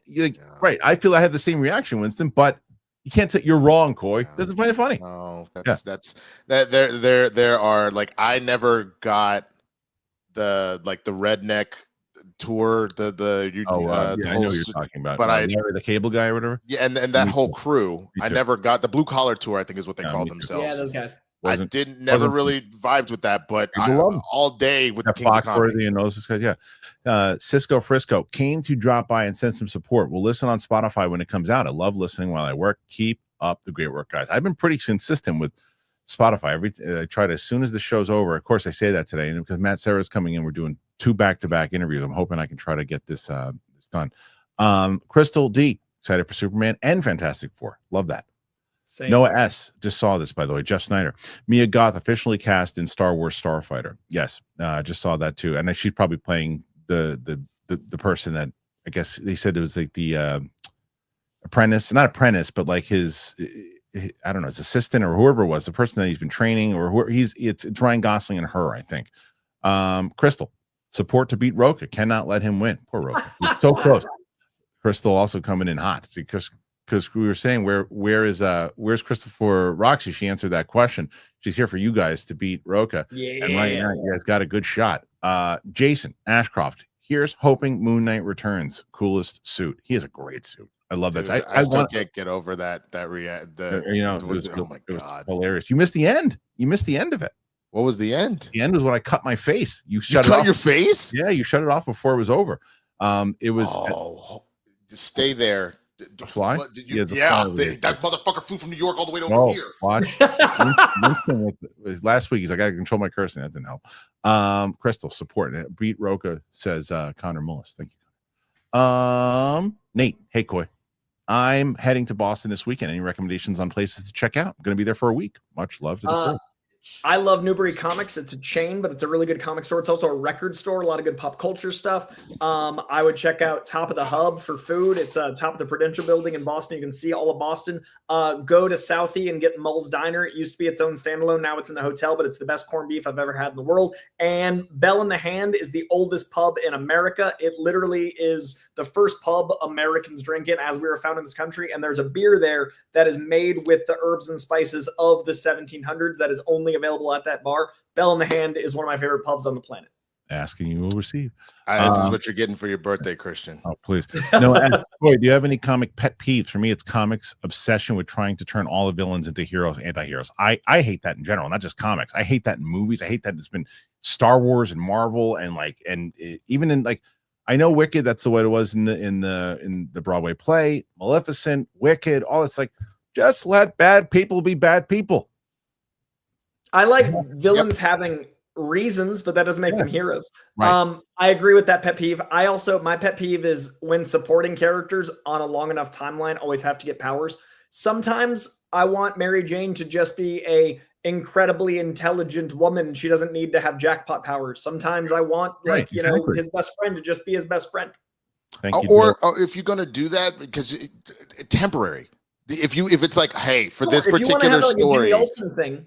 I like when Jimmy Olsen gets powers because it's funny, but it's not the character. Forever. I mean, I know they've made Lois now in the comics she's actually Superwoman, but it was more interesting during All-Star Superman to have her have that for 24 hours and be like, this is what your life is like, versus like she's just a superhero now. Winston? All right. Not yet. Don't you worry. So let's see. Crystal support. Doe-Eye throwing support there too. Noah S throwing support there. Jason Ashcroft. So excited for Doomsday and Fantastic Four. Really starting to come around for Downey as Doom. I wonder if Brolin will come back as Thanos. I bet you 100% he comes back as Thanos. I think he has to. I think, again, we need a rubric of how ridiculous is he. Have him murder Thanos real quick and keep it pushing. Exactly. You got to show him. You got to show like, oh, that's who this guy is.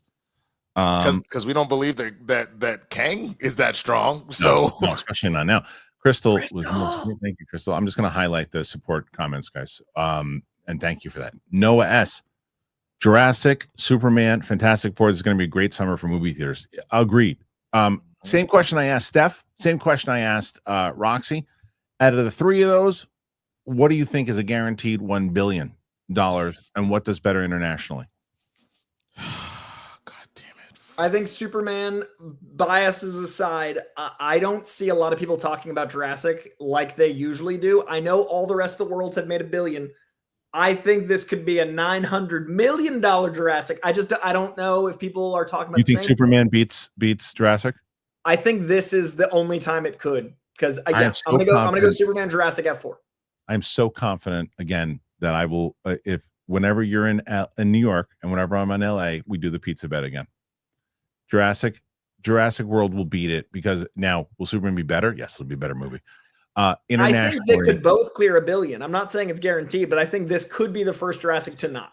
Yes, but Jurassic World will beat Superman. I was gonna say, Coy, while I hear you, and we are talking about one of the largest IPs, we're talking about another IP that is very large on its own as well, and the sheer number of people that just F with dinosaurs versus are burnt out on superheroes.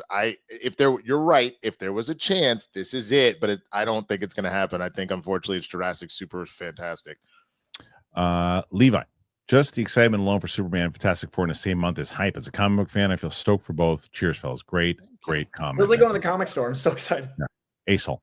Now that we know the budget and market for Superman, what would each respective box office need to look like that leads to staying with two Batmans? Reeves Batman joining DCU. Reeves Batman ends. Okay, I love this question. So, A, staying with two Batmans. Staying with two Batmans? I don't know that maybe Coy's going to feel differently than I do. I think A, staying with two Batmans, I don't think it happens at all. I think B, Reeves joining Batman, joining DCU, or Robert Pattinson rather joining DCU is possible, but unlikely. Reeves Batman ends, to me, is the most likely scenario, because I think Superman's going to do well.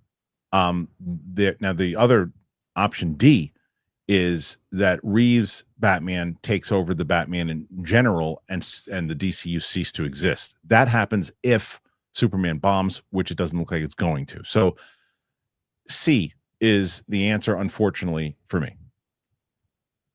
Oh, I thought the question was asking, what do the box office numbers look like to get to each of those paths? I mean, and may very well could be the question, but I don't think there's a scenario where any of the box office really matters to any of those paths, except the only box office path is if Superman does well, Reeves Batman ends. Yeah, that's it. Okay. I think it'll depend on how, like, December is when they're apparently supposed to start shooting. I think that's when we wait and see till, and then I can't really answer that. I do think the Elseworld idea in DC is strong enough, and James is a nerd enough that he might want two Batmans personally, and that could help usher it in regardless of box office, but we'll see. Please, if you ever do get James Gunn on, please ask him the question. Don't be scared. Oh, dude. Yes. Don't be scared.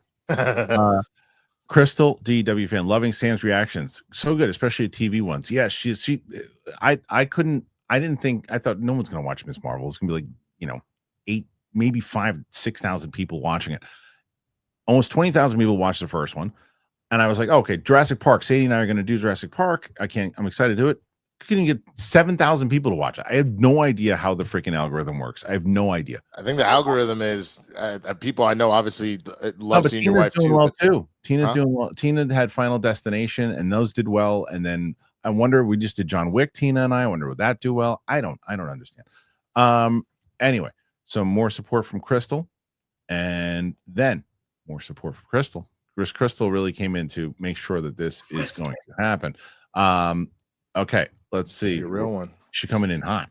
And then excited for the Sinners reaction. Me too. If we get it on the freaking channel, I'm excited for it too. It's a good one. It's a good reaction.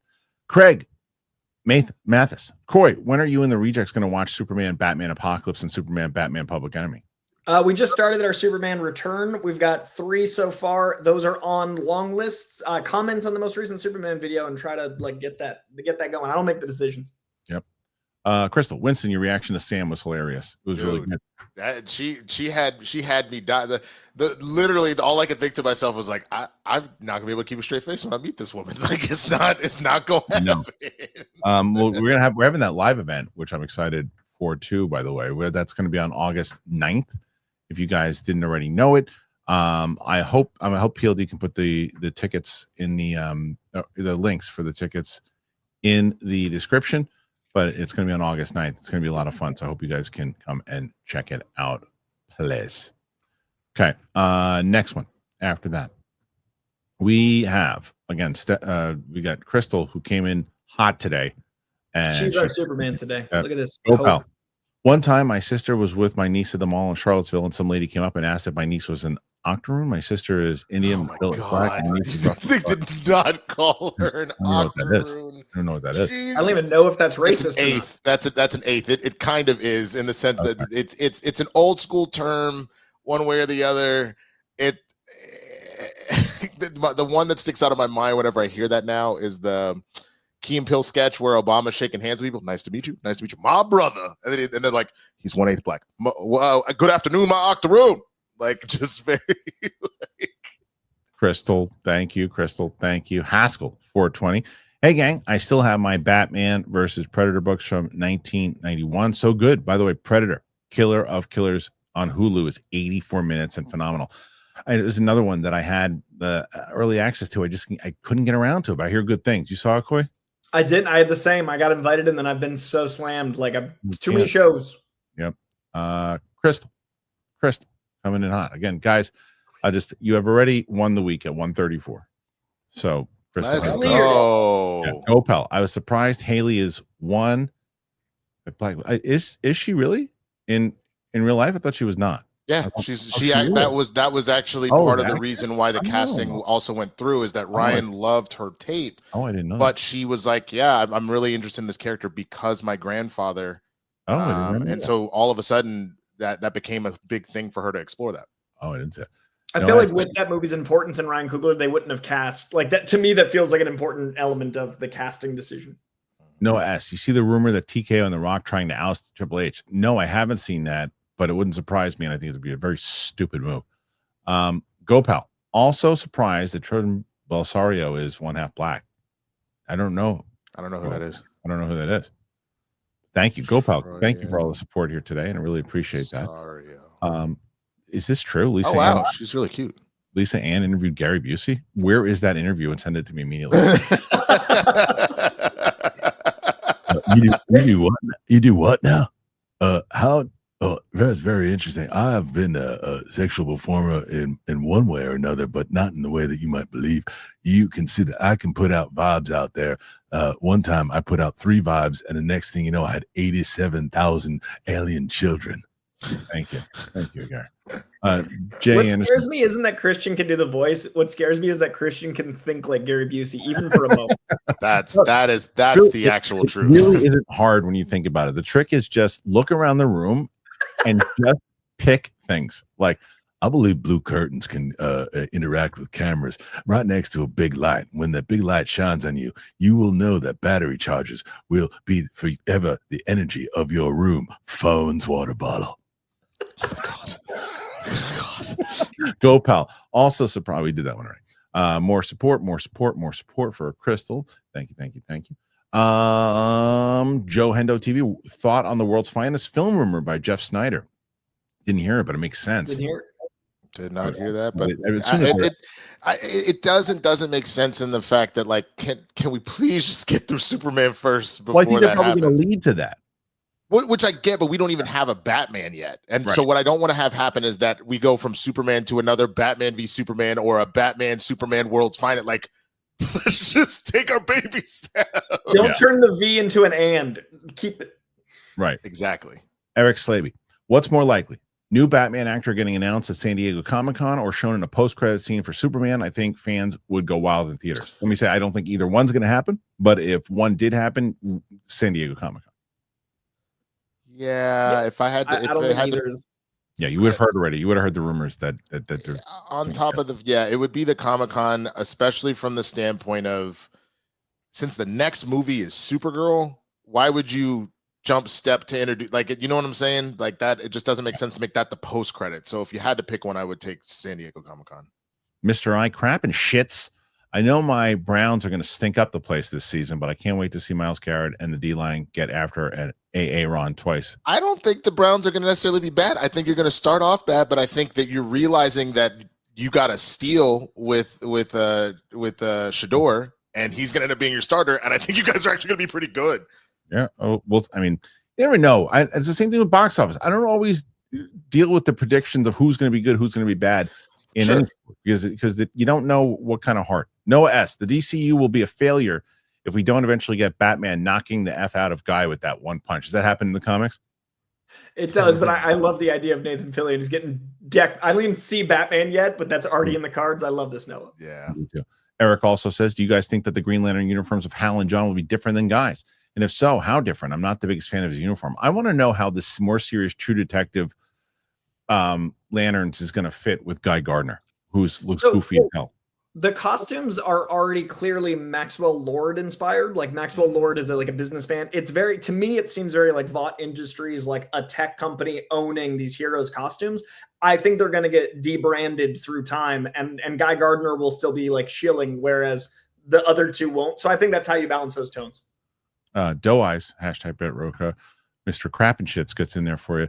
Crystal, if we beat Rocha, you can tell him it was me. I want him to know it was me. It was. Hilarious. Paige, sending love. Can't talk. Fluby suck. Oh, that's. I'm sorry. Oh, yeah.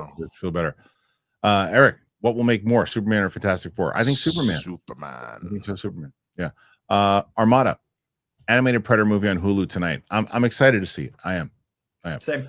My kid Banana, thank you guys for keeping the God King Schnepp's goal of keeping the internet a fun place for nerddom. Love you guys. I mean, that was always the point. It's like, and that's the thing that people don't understand is you can criticize, you can disagree, you can have conversations about it. You don't have to be, hateful. You don't have to be loving everything. You don't have to that's what, again, like it drives me just as crazy to see people going, oh, you're a hater. You're a hater. You hate everything. You hate Floaty. You're a hater. When it's like, you can have conversations about things and not be hateful, and just not love everything because they give it to you. Oh, lollipop. It's like, so anyway, I'm glad that you felt that way. Crystal, thank you, Crystal. 137, guys. Damn. Good number to end the week. Mr. I crap and shits. I knew Sam would love Kamala Khan. I know you skipped She-Hulk. We didn't. Did you give Sam the lowdown on She-Hulk or ask her to watch it again? So we didn't skip it. Last night, she came in to finish Ms. Marvel. Our next movie is Thor: Love and Thunder. God help me. But we didn't have enough time to do a movie. She-Hulk's a half-an-hour episodes. I was like, you want to just do She-Hulk? And so we watched the first two, and we're going to watch the third. So we're going to release them 3, 6. We're going to do, because there's only 10 episodes, I think. So we're going to do 3, 6, and then we're going to do the rest in the third. We're only going to do 3 videos. Crystal, with support. Yeah, we're going to do She-Hulk. God help us all. Johnny Bravo, do you think Hawkgirl, Green Lantern, and Mr. Terrific suits are temporary and they will get upgrades later in the movie? Because they certainly look like they're wearing motorcycle jackets. Which I want to say that the only one that kind of does that normally is Mr. Terrific. Mm-hmm. And then Guy kind of has like a similar jacket, but it's more of like a vest. you know, instead Like of like an the 80s green leather vest. yeah. So I think they'll evolve over time. Maybe not in the movie, but over time. Unheard Sirens Incorporated. This is Remy. Hey, Capes crew. I'm seeing Dogma and Alamo this week. That's right. Yeah, it's came back out. Really looking forward to it.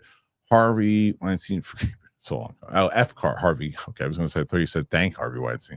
Harvey Weinstein for keeping it for so long. That Selma scene in The Best is a cinema best in the history of cinema. I got to see it again. I remember not appreciating it the first time I saw it, and then rewatching it again and really enjoying what. Did it already release back in April? Are you going to see it in theaters, Coy? Cool. Oh, dude, I didn't realize it had released back in April. I thought it was about to It was a out. small tour. Now it's out. Yeah, Yeah, this is the full thing. And they had a big event last night. And like Kevin's touring with it. And they had one last night. My friend Frankie went. And like Kevin, he's overjoyed because it's his baby. I'm so excited for it. I love that movie Jack so Squall. much, man. At the comic book store now, I need a couple of recommendations. A great Ultimate run and something new. Ultimate Spider-Man is an all-timer, man. Pick up Ultimate Spider-Man if you haven't already. And then something new. The Mr. Terrific Year 1 is exceptional. It's one issue, and it's going to be more, but it's only the first issue, and it's giving you the origin of Mr. Terrific, which a lot of people don't know, and it ties into the movie. They're not adapting it, but it'll tie into what the movie's going to do. So check that one out. Hasbro too. Add this to support Rocha. It doesn't work that way, but a good try. Hashtag Outlaw Nation. Mr. You just actually screwed Rocha. That's the problem. Mr. I crapping. I watched Predator, Killer of Killers. I loved it. People are digging it, man. There you go. Julius Wyatt, Kristian, would you rather Knicks, Yanks, or Giants win the title first? I'm always going to say Yankees. I'm always going to go Yankees first.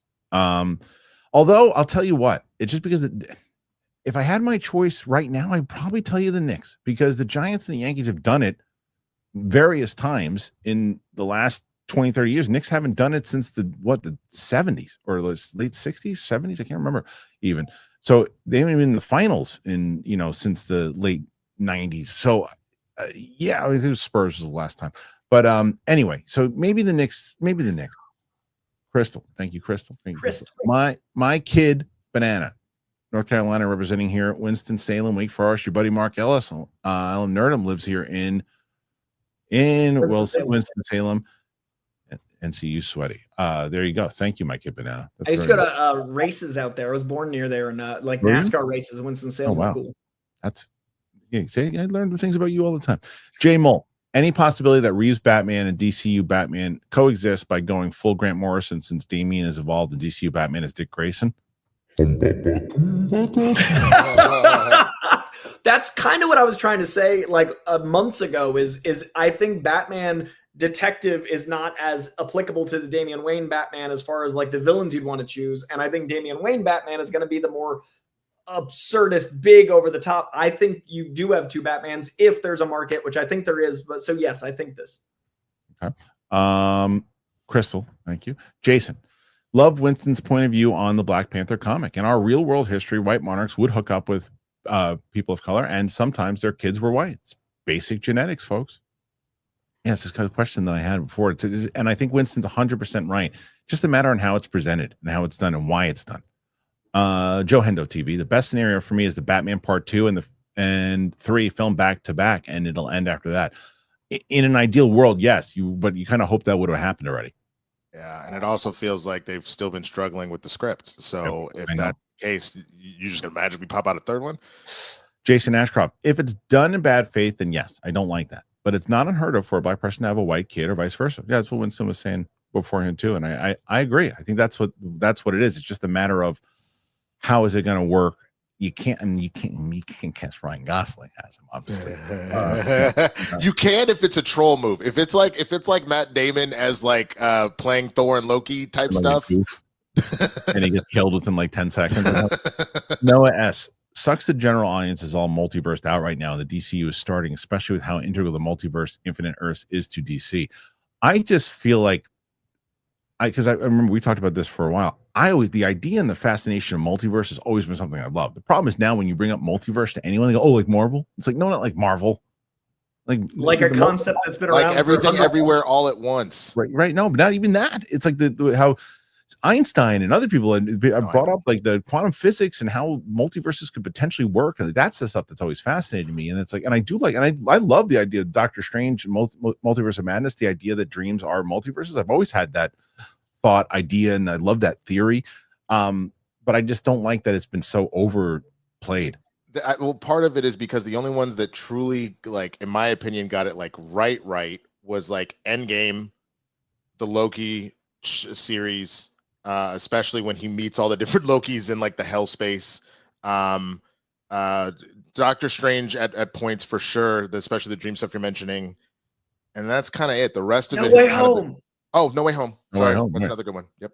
Jason Ashraf, apologies. Lots of real world issues going on. I get bugged when people make a non-issue like a black guy having a white kid an issue. Yeah, it's just, I think they're just curious about how they're going to make it work. Crystal, okay, guys, have to go. Was in the car. How the hell would you just do that? Did you pull over? My grandfather and I just arrived at the hospital. I'm so glad. Talk to you guys soon. Thanks for the laughs. It makes this week better. Keep up the good work, team. I hope your grandfather is doing okay. I'm sure with you there that he's gonna be doing just fine. And I bet Grandpa was like, "You drive, I'll send it. Go ahead." Thanks, Grandpa. This is God, crap and shits. Lisa Ann, talk about throwing a hot dog. Unbelievable. Armada, you mean a glizzy? Yeah. I know how y'all New Yorkers talk. With Rings of Power and Wheel of Time being disappointing, I hope a potential Elder Scrolls series, Skyrim Oblivion, could compete with Game of Thrones. We do need the next big kind of water cooler show, don't we? I thought it was gonna be Last of Us, but that season 2 really just took the air out of it. And even if you like Fallout, but it hasn't been a water cooler show. It's been, people have liked it, people have enjoyed it, and look, a lot of people like season 2 of Last of Us, but season 1 was like, oh, everybody's got to watch it.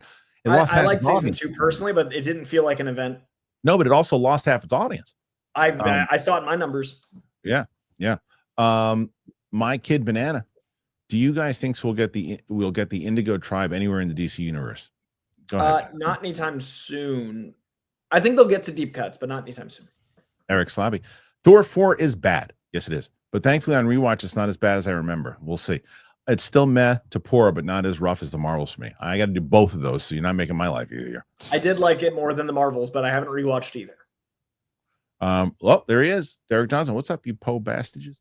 Didn't hear any of the show. Seems like a wild one today from the chat. Enjoy your weekend. It was a fun one today. A good one. We missed you, Derek. I like your Lobo reference. Nicely done. I do too. Ed at the Movies. Box Office Theory site has Fantastic Four opening 125 to 135. That's just a solid opening, by the way.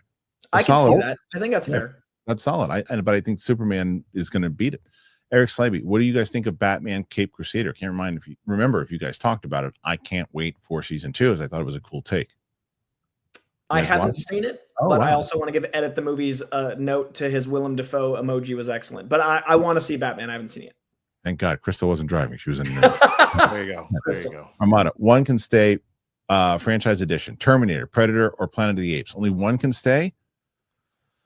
I'll tell you what, if you're only telling, it's so hard because, oh man, if it wasn't hard because for the recent Matt Reeves Apes, I would choose Terminator, but because of the stuff that happened with Apes and even the last one with what what's his face did from Maze Runner, that Planet of the Apes right now, because Terminator 1 and 2 are great, everything else is the farts. And Predator, same thing. 1, 2, and is like and Prey is good. Everything else is the farts. Yeah, so Planet of the Apes right now.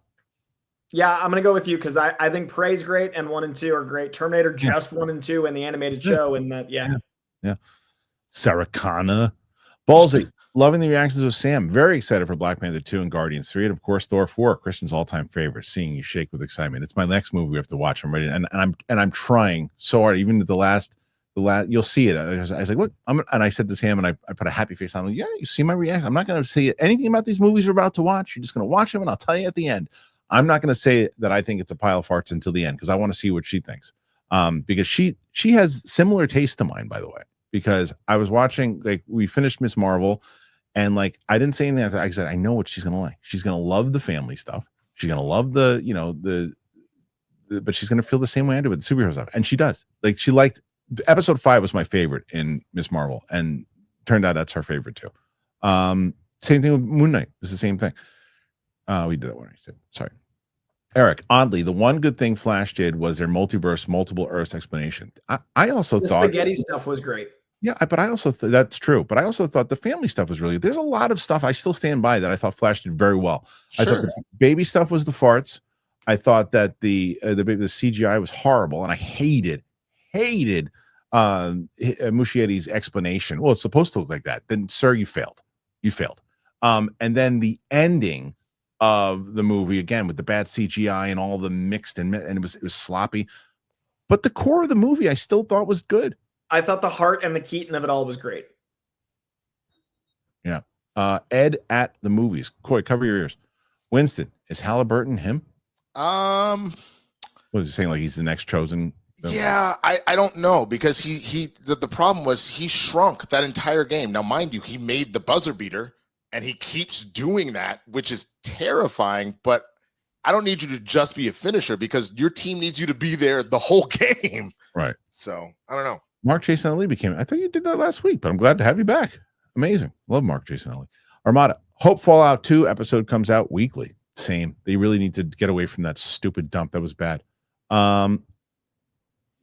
I crap and shits. Odds that Sam no longer loves Thor after Love and Thunder. Nah, she'll still like it. Yo. Especially they have like that whole scene when he takes his shirt off. She's gonna lose her mind. She's gonna lose her mind. All right, guys, that's it. You did it. 151. Yeah. 151. Wow. You guys won the week at 151, defeating John Rocha, who was holding strong. I thought he was going to have his first win in over 3 or 4 months. You guys said nope. You guys said nope. With so Bacardi now, them. 151. But Chris Carr will be making her debut next week, so there'll be some new competition starting on Wednesday. You saw her last night? Good. I saw her last night at a Netflix thing, and yeah, it's good to see her. She would have started this Wednesday, but I had a full day of shooting. I couldn't. Is she solo dolo or what's? Yeah, just me and Chris. I just so what Rocha Monday, Roxy Tuesday, her Wednesday, Mike and Steph Thursday. Mike, Steph Thursday, and then Mike's all over the place. Mike's like utility player. He like shows up here and there, but Brett might start to make a return on Wednesdays also. So nice. Well, that's a dangerous combo. Whoa. Kid Banana, as a massive book reader, thank you so much, Kid Banana. The Wheel of Time is amazing. It was done dirty with the first 2 seasons. Season 3 was actually really good, and wish it could have got picked up for 4. I feel like it would have found its following. Yeah, a lot of people did love that show, but it couldn't catch it. My Kid Banana, thank you. That was very generous. And with that, guys, 152 with Kid Banana coming in with a super punch with the Wheel of Time. Yeah, a lot of people said that they really dug Wheel of Time, and I watched the first episode of it and just kind of said, it's good enough, and then I never watched it again. Okay. Guys, let's see. Where can I find you? Coy, real quick. Find me on YouTube at Coy Jandreau and Instagram sometimes. Winston A. Find me at the Swaggy Blurred on everything, YouTube, Twitch, social medias. Make sure you guys click that subscribe button. Click like. We are almost at 200,000 subscribers, guys. We're about 4,000 away. We can do it. But you guys got to hit that button if you haven't done that already. Most of you here probably have. But spread the word. Tell us about it. You got Spotify, Apple Podcasts, anywhere podcasts are found. Make sure you check us out. Listen to us in the car. That's it. Thank you guys so much. We appreciate it. For Winston and Coy and the rest of the crew, we'll be back next week. I got a lot coming out on the channel, man. Like I said, I got Sinners hopefully coming out tomorrow. Got a reaction to John Wick with Tina on Monday.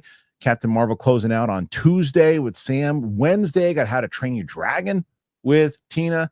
And then on next Friday, we'll have Love and Thunder. God help me. All right. So that being said, thanks everybody. See you later. Bye. Mustard.